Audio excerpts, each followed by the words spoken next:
Hello everyone. তো এখন বাজে 3:30 আর আমি ঘুম থেকে উঠে পড়েছি। তো আজকে হলো আমরা যাব বাংলা ডান্সের অডিশন দিতে, তার জন্য রেডি হব। বেশি কথা বলবো না, তাড়াতাড়ি রেডি হতে হবে। আর গলা দিয়ে আওয়াজ বেরোচ্ছে না কারণ কি আমার ঠান্ডা লেগেছে, তো এটুকুই, আর কিছু বলবো না, ঠিক আছে? আমি সবাই ঘুম থেকে উঠেছি, এখনও কিছু করিনি, ফ্রেশ হয়ে রেডি হয়ে কথা হচ্ছে, ঠিক আছে? টাটা। আবার ওয়েলকাম।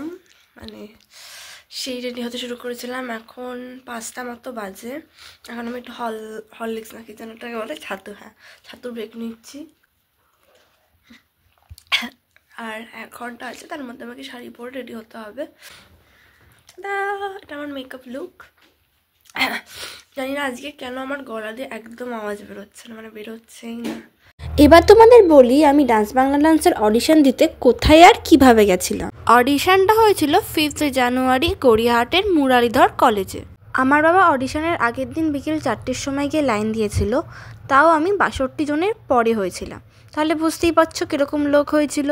ভিডিওতে যে লাইনটা দেখতে পাচ্ছ এটাই হলো বাংলা ডান্সের অডিশন দেওয়ার জন্য লাইন।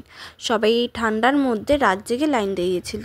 আমার বাবা প্রায় রাত্রি 12:30 অবধি লাইন দেওয়ার পর কিছুক্ষণের জন্য বাড়িতে এসেছিলো লাইনটা রেখে, তারপর আবার ভোর 5টার সময় বেরিয়ে গেছিলো। আমিও 6:30 নাগাদ বেরিয়ে গেছিলাম। আমাদের অডিশন শুরু হওয়ার কথা ছিল 9টা, কিন্তু 7:30টার মধ্যেই লাইন ঢুকিয়ে দিয়েছিল।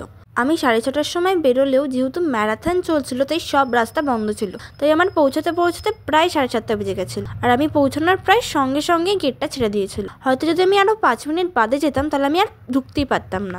ভেতরে ঢোকার সময় আমাদের এরকম একটা ফর্ম দিচ্ছিল, সেই ফর্মটা ফিল আপ করে আমাদের অডিশন রুমে যেতে হচ্ছিল। 14 বছর পর্যন্ত গার্জেন অ্যালাউ ছিল, আর বাকিদের একাই ঢুকতে হচ্ছিল। আর একটা ইম্পর্টেন্ট কথা বলি, আমাদের যিনি জাজ ছিলেন অ্যালেন স্যার, উনি কিন্তু 1 থেকে 1.5 মিনিটই ডান্সটা দেখছিলেন, তারপরে আর দেখছিলেন না। তাই আমি তোমাদের সাজেস্ট করবো, তোমরা যদি অডিশন দিতে চাও তাহলে 2 মিনিটের বেশি গান চুজ করো না। তবে ওরা বলে দিচ্ছিল যে সিলেকশন হলে ফর্মে দেওয়ার নাম্বারে ওরা ফোন করে জানাবে। আই হোপ তোমাদের জন্য ভিডিওটা ইনফরমেটিভ হয়েছে। তোমাদের যদি কোনো রকম ডাউটস থাকে তোমরা আমাকে কমেন্ট বক্সে জিজ্ঞেস করতে পারো। আজকের জন্য এইটুকুই, আবার দেখা হবে অন্য কোনো ব্লগে। টাটা।